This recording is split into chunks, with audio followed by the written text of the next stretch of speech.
The first of many. Trial of truth and deceit. Deadly life. We're seriously about to do this.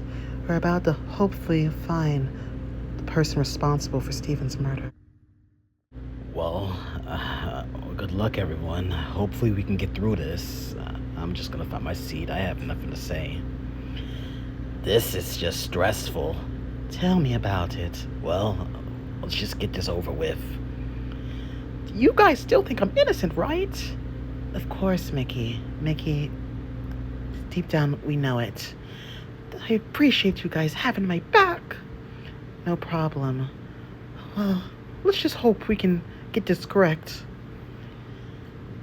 You know my client is innocent, right? I know, deep down, I believe it with all my heart. Well then, we have a case to solve. You ready for this?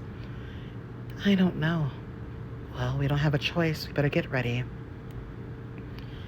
And now, it's time to solve the trial of Stephen the Ultimate Dancer, a friend, and much more. Will we be able to come together and come to a correct conclusion? I'm still having doubts. We found a whole bunch of clues. Is it enough? And hopefully... Rosie, it's time. We gotta go find our seats. Come on. Okay. Now it's time to solve the first class trial. I may not be ready, but like Maddie says, we gotta adapt and get ready. I'm glad everyone found their seats accordingly. Now then, allow me to give a brief explanation on why we're here. This is your first class trial. During the class trial, you're here to figure out who done it, using the limited information given, theories, alibis, and evidence you found along the way. Along the time limit, you will discuss and deliberate in a debate, freely and openly, on who you think is the killer of Stephen. But once you feel like things have come to a close, then we'll go into a majority vote. But be careful, the majority has everyone's fate. Should you vote correctly for who you think the killer is, I will only punish he or she, and everyone else will live out their days here. But if you get it wrong, I'll punish everyone besides them, and then they'll... I have a question. What is it, Squid? What's with the portraits? Yes, Striker and Stephen. I felt like it would be wrong to leave those spaces open. You see, should they have still been alive, those are where they would have sat. It would have been a shame to leave them empty, so I made a picture of them in their most happiest moments of life. Isn't that nice of me? Nice. More like creepy. But I also have a question. Is it possible that there can be accomplices? That makes sense, man. What's stopping people from working together? I do say, darling, that really is concerning. Exactly, so what's the answer, Mr. Mono? I cannot confirm or deny a limit of 2 accomplices per killer. Now, should the killer get away with it, and along with their accomplices voting correctly, then he or she and them could leave the school. I hope these answered your questions. Any more? No? Well then, let the first class trial commence. Well, man, I think we may have a potential lead on who we think the culprit is. It's pretty obviously the killer is Mickey. Like, let's just convict him and vote now. Like, let's not do this. We don't even know that it's Mickey. We can be wasting a whole bunch of time. Remember, we have a time limit. I agree. We shouldn't jump the gun just yet. There's a lot to still investigate. We're truly jumping the gun. Like, truly, like, the monocle file says, literally, he died in 2:28 and was found at 3 o'clock. There's our time frame of when the murder occurred. Not really much to go off. It's a very small window of opportunity. Like, did anyone have access to the room? Well, from what I know, darling, only Mickey and them both have e-handbooks. So, I don't know how it's possible, and it's against the rules to steal them. Who knows? Maybe Did they even activate their feature with the e-handbooks or no? That would be a good theory, but I have a little something that may take people off the crime list of suspects. So I had a bit of a conversation with Mr. Mono. Fine, I guess I'll ease your minds. She's talking about the BDA announcement. How it works is the killer triggers it first, then our innocent, and then another innocent. Well, that other innocent is up for you to figure out or to interpret however you like. Sometimes it's not always the correct choice. Now then, back to the trial. Okay, all that does is take Samson off the list and leaves 10 suspects. Now what? With Mickey's testimony from earlier, it makes sense. Stephen gave him his e-handbook so it was easy to trade off. So, Mickey is our innocent. See? I told you! I'm not the killer. See?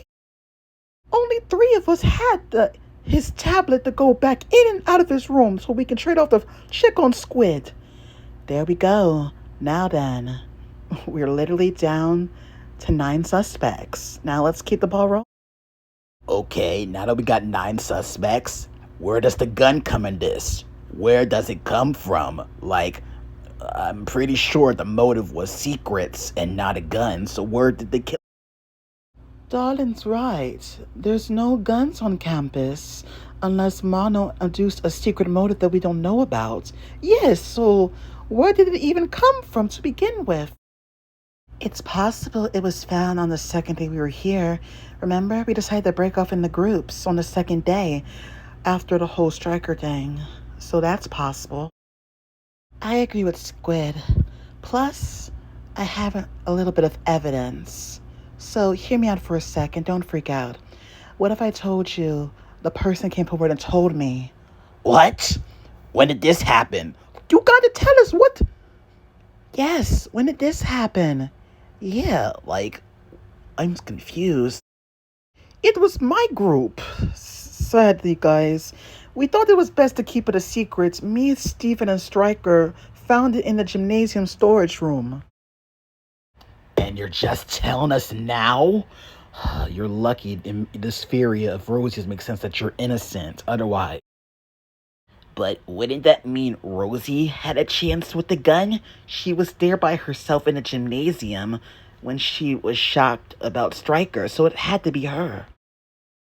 Not necessarily. She was literally out of it, and the only other person to go in there to check on her was Steven, because she would have gotten real mad and angry, but Steven, who has her trust, was close with her. Oh, basically you're saying Stephen had a double motive. He was planning on doing a murder. That's why he went into the gym. Rosie wouldn't have noticed. She would have been so scared and so sad that he could easily gotten the gun and then just went up to her and just made her feel better to come to breakfast yesterday. That has to explain things. So we're agreeing that Stephen had the gun yesterday. I don't know, Rosie. That wouldn't make sense. Stephen is a big, strong guy. Why would he need the gun? That's true, but Stephen also had brains. Yeah, man, like, Steven was a pretty smart dude. He wouldn't go in brutal force first. He would probably want to do something strategic to throw off the scent. And now that you mention it, he was a bit strange. Like, before the whole motive to the gymnasium thing, he had to go to his room real quick for something. I'm assuming that's when he hid the weapon of choice. But who was he going to target? That's an interesting theory, Mittens, but even if it was true, would he go after Squid? I have no reason to doubt that, darling, but it does make sense. She was vulnerable, and she did get mysteriously sick during breakfast, so that's possibly when he was going to. Now, we know where the weapon gone. It ended up in Stephen and Mickey's room. Mickey was unaware.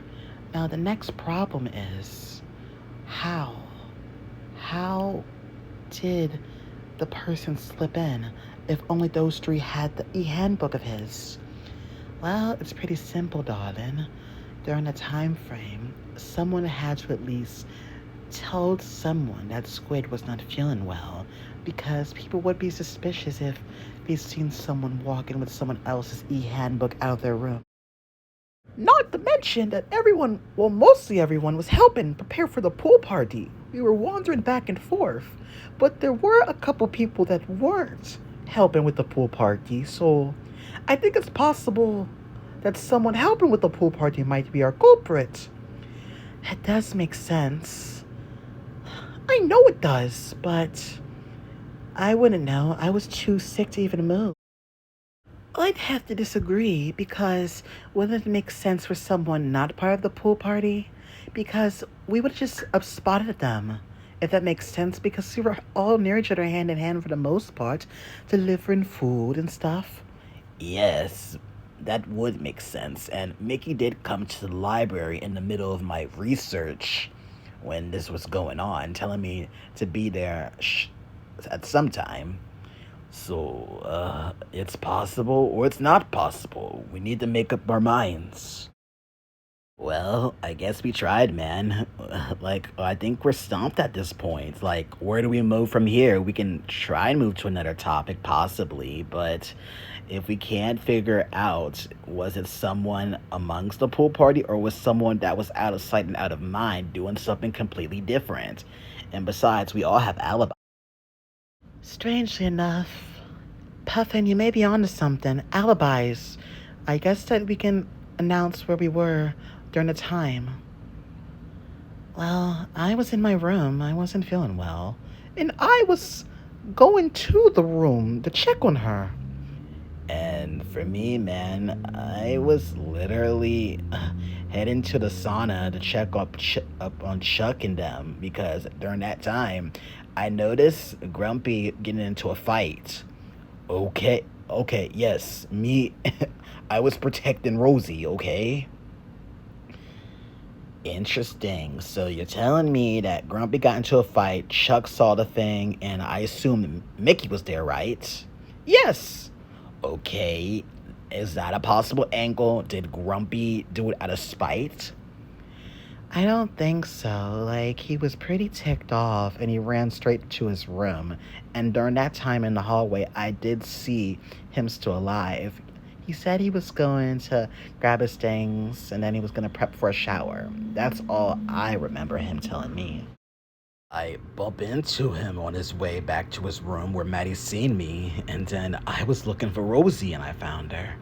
And I only seen him this morning. Well, heard him. I was having a conversation with Mittens in the bathroom. So where does this lead us? Does anyone else remember seeing or hearing him? Well, for me, it was only this morning, and like a slight second when he was at the water fountain for a drink, and I just asked him why he was so tense. I honestly haven't seen him since this morning. I remember that he only checked on me like 3 times, and in between those times, I seen Mickey and Samson get me snacks and water. That's for the most part. I saw more of Samson than Mickey, and then less of Steven.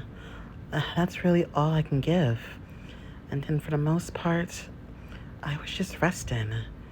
This is really difficult. Like, we all seen Steven, but he ends up dead. Is it possible that, that is it a suicide? I don't want to rule that out, but it looks like it's the only possibility at this point. Because it looks like we all seen him and he was in good health one way or another, so that has to be it. No, I don't buy that 1 second. No way. I know that's my bro. I would have known, and we would have had a serious conversation if that was the case. I do not buy it one bit. The kid, he was good. I know it for a fact. Same here. Like, I may have just met him recently, but he seemed fine, and we were totally cool, and he didn't seem like someone that was, Guys, I don't think it is a suicide. It doesn't make sense. Why would he go all the way just to shoot his chest, his leg, and in his head? That does not make any sense whatsoever. I also agree. And wouldn't it have been suspicious? Why not leave a note? Why make us go through all this pain when we could just vote for him? That does make sense. Plus, the only note I know of is the one I wrote about me being sick and I needed some assistance. And I feel like we're now going back on the right track. But also, I have also a way to lower the pool of suspects based on these alibis, and it makes the most sense that it cannot be Mittens, Mario, or Puffin. All three of them were not around. I'm not convinced. You just named 3 people innocent. It would make sense if Squid was innocent. She was ill and not feeling well. It doesn't make sense. I also agree with Chuck, darling. You have to give us more than that before you convince us that those 3 are even innocent. For all we've known, they could be guilty. Well, I'm just thinking process of elimination, seriously. Mittens was too busy doing research in the library. Plus, she was seen by Mickey doing research. Plus, she was with me most of the day, consoling me about facing my fears. Plus, Mario was too busy obsessed with his video games and too lazy. Hey! Plus, you know, Puffin, he is also lazy. Hey. Okay, I buy it. I kind of agree. But then that only leaves 6 of us as suspects, including yourself. So where do we go from here? Where do we even begin to discuss? Jeez, you guys are getting more interesting. You get keeping in closer and far, close and far, close and far. Like, come on, you were saving me the suspense. When are you guys gonna get to the parts when Steven gets double crossed? What? What? What? Oops, I shouldn't have said. That explains it. I knew this case was a little too clean. They cleaned up the mess. And that's why we can't figure it out, because they took out important stuff during the case. So what, we just give up? We're not gonna give up. The killer must have slipped up somehow. From what everyone's been saying, it looks like we're dealing with a formidable strategist. Well, darlings, with us all standing quiet and intense, like, there's really not that much to go off of at this point. We've almost talked about literally everything, every possible angle, every bit of evidence. Come on, guys, think. There has to be something we haven't discussed yet. Come on, let's look back at everything we've talked about. Let's get one thing straight. I'm innocent. I'm also innocent. I'm innocent as well, darling. I still think it's Mickey. For the last time, it's not me. Can we just listen to each other? Oh my God, the girl that thinks he destroyed. My, so many split opinions, small fractures of agreement to disagreement. I didn't think we had to do this early on. I think it's time for Scramble, Scrum, Shoot Off the Bait. Kindly pick up your shoot-off guns.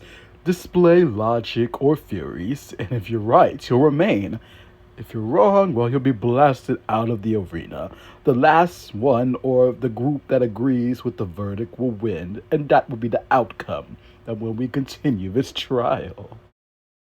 Darlings, it's obviously Mickey. We just dismissed him like it was a simple thing. It was a possible theory, but no. Actually, I can disprove that logic. We all assume, but they remember they shared the monotablets. That's how he got in. It can't be him. Whoa. I agree literally with Samson, man. I feel like there is more in play here. I feel like they had big loss, big reward situation where I feel like the killer was trying to keep something from being spilled. I also agree. It had to be a secret, one that they won't allow anyone to know. So when they convince Steven, or Steven vice versa, whatever, that's why they had to go, because they were trying to take each other. I believe a deal was broken when they were giving each other a little trust. The other had cold feet. That's why the other striked to take the other out. And that's why Stephen is gone right now. But we can't speculate what the secret is right now. True. But on the other hand, we have to think logically. Plus, it was someone he was very close with. Look, I don't doubt your reasonings, but come on now. I don't think it's Mickey anymore. Don't get me wrong. He's innocent. I can see it now. But it has to be Squid. She obviously faked being sick just so she could throw us off her trail. Man, weren't you there at breakfast? Even some of us didn't see it, but we talked about it. She literally puked, man. No, she was really sick. Ah! Look here. I get your reasons, but Steven was a good bro, a good friend to us. Like, why would he even want to attempt that? He wanted to get out of here. This was too much of a stressful situation. Ugh. We can't deny the truth any further. The truth is, Stephen was double-crossed, and he was killed to keep a secret from being revealed. The sad matter is, by who? This is our answer. I have to agree, this is our answer. The Nile's a river in Egypt. I have to agree. We have the right answer. The conclusion has been decided. Not bad. Not bad, you guys. You've really gotten on the right track of things. A verdict has been settled. You've gotten the answer you've sought. Now let's continue this trial. Look, I can't fault your reasonings. Y'all made a perfectly good points there, but hypothetically I say, which one of us is closest to Steven that he would be willing to confess something like that and end up double-crossing them? The matter of fact, everyone at least had some form of friendship, minus me, of course. No, I think I might know who the killer is. You do? Then tell us. I don't want to say. Rosie, you must. Come on, man. We don't want to die. You gotta tell us who it is. Fine. I came to a conclusion based on everything I heard during this conversation. It could either be Chuck or Heidi. I'm gonna miss you, old friend. This wasn't supposed to happen. How did the mission go so wrong? That it came to this? Well then, we need to get them out of there now. Get up. Okay, man. Jeez. Now that you're done grieving, don't worry. We will avenge Guy by breaking everyone else out.